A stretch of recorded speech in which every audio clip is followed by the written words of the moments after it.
Hi friends, இது பார்த்திங்கன்னா நம்ம வீட்டில் இருக்கிற முயலுக்கு பார்த்திங்கன்னா புது கூண்டு செஞ்சுருக்கோம்.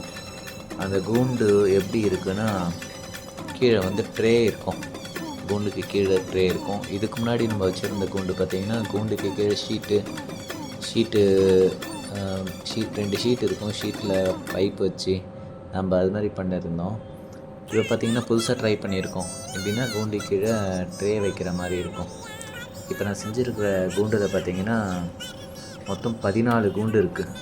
ஒரு கூண்டோட சைஸ் பார்த்திங்கன்னா 1க்கு 2.5 சாரி 1க்கு 2 அப்படி ஒரு கூண்டு பார்த்திங்கன்னா ஒரு சைஸில் இருக்குது. ஸோ லென்த்து பார்த்திங்கன்னா 2, பிரெத்து பார்த்திங்கன்னா 1.5. இது பார்க்குறதுக்கும் நல்லாயிருக்கும். சின்ன இடத்துல பார்த்திங்கன்னா நிறைய முயல் விடலாம். சின்ன இடத்துல பார்த்திங்கன்னா ஒரு 6க்கு 6 அந்த இடத்துலையே பார்த்திங்கன்னா ஒரு 12 கூண்டு வரைக்கும் நம்ம வைக்கலாம். இந்த கூண்டோட சைஸ் பார்த்திங்கன்னா ஹைட்டு 6, லென்த்து 6.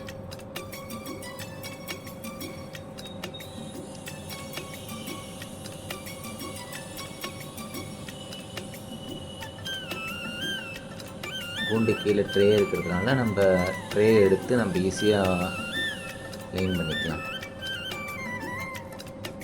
ட்ரே எடுத்து வைக்கிறது அது எல்லாமே ஈஸியாக இருக்கும். கூண்டு இது பார்க்குறதுக்கும் அழகாக இருக்கும். இது பார்க்குறதுக்கு சின்ன இடத்துல பார்த்திங்கன்னா சின்னதாக ஒரு கூண்டு செய்யணும். இப்படி பண்ணலாம். மொத்தம் 4 ரேக் மாதிரி இருக்குது. ஒரு ரேக்லேயும் பார்த்திங்கன்னா 4 கூண்டு இருக்குது. உங்களுக்கு இது மாதிரி செஞ்சு தரணுன்னா சொல்லுங்கள், நான் செஞ்சு தரேன். நான் இல்லை செஞ்சு ட்ரான்ஸ்போர்ட் பண்ணணும் அப்படின்னாலும் ட்ரான்ஸ்போர்ட் பண்ணால் மேலே என்னோடய நம்பர் இருக்குது. அந்த நம்பருக்கு கால் பண்ணுங்கள்.